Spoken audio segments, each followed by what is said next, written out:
as we continue to celebrate Hispanic Heritage Month. And Dylan, this one holds a lot of history in our community. Oh, 100%. I had a great time putting this together. On Rockford's southwest side sits the CPM Club, which is credited as the city's first Latino club. And tonight we give you a look inside of its history. Take a look.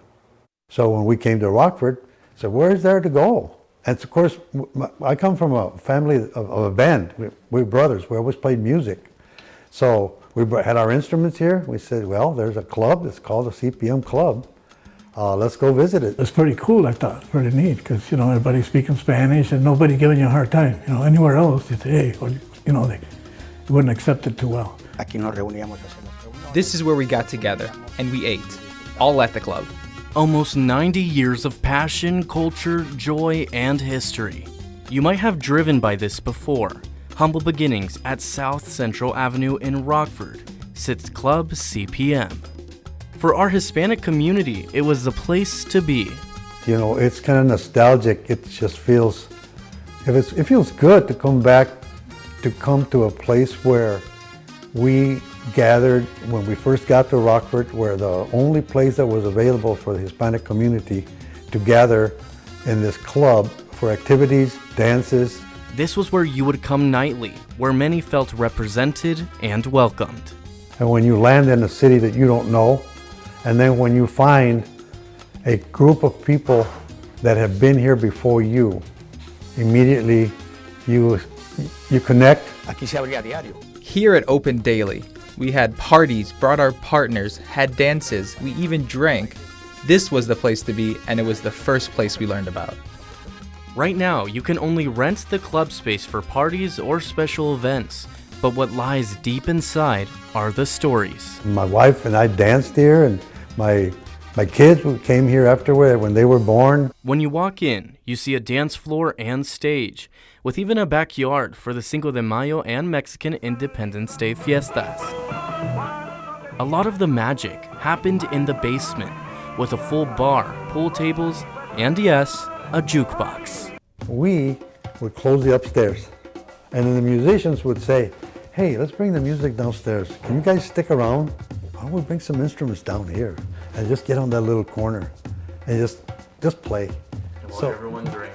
Yeah, and everybody was here having a good time, and all of us were right in that little corner making music, playing. Man, you have a big smile on your face. I'm telling you, man, big great memories. Some of the people who came in the 60s, 70s, and 80s, now returning to the place a lot of them called home.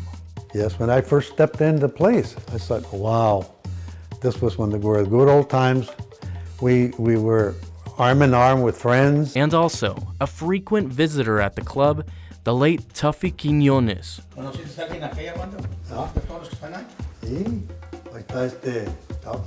Who was Rockford's 11th Ward Alderman before passing away in 2023. The roots of the club started in 1934. This is the actual statutes and the Constitution to the early establishment of this club.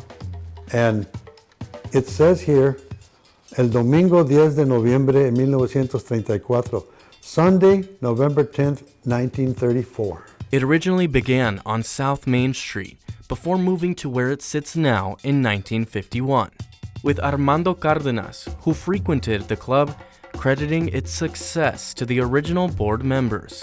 They built it from the ground up, and they're the heroes. They're the founders. They're the ones that we want to be thankful for. But it was most active in the 60s, 70s, and 80s. Like many people, these three men migrated to the US in hopes of a better life. Rudy Ortiz became president in 1985. He would take his wife out dancing. I remember all those good times. I remember a beer, $1 a beer, and we were like, when they raised it for $1.25, we were like, you know, what are you doing? You're killing our business, you know. But so we try to keep everything, you know, affordable for people. Things were relatively smooth until the mid-90s, when multiple original board members left.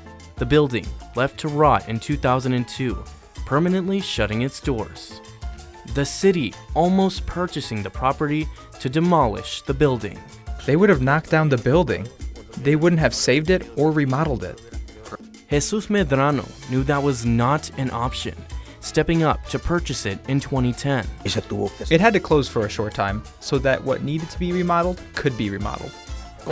I want to maintain it exactly the way it is. The entire world remembers this place as the Mexican Club. Now it stands tall, the club approaching 90 years, and many want to see it return to its glory. Let's do what we used to have here. I don't have the idea to open it to the public right now. We only rent it out for families. I feel very happy and proud that the club has stayed with me, and it hasn't gone to waste. And making me want to get up and dance. Next month, the club will celebrate its 90th anniversary, and while there are currently no plans to return it to a nightclub, former members hope that it can reopen down the line.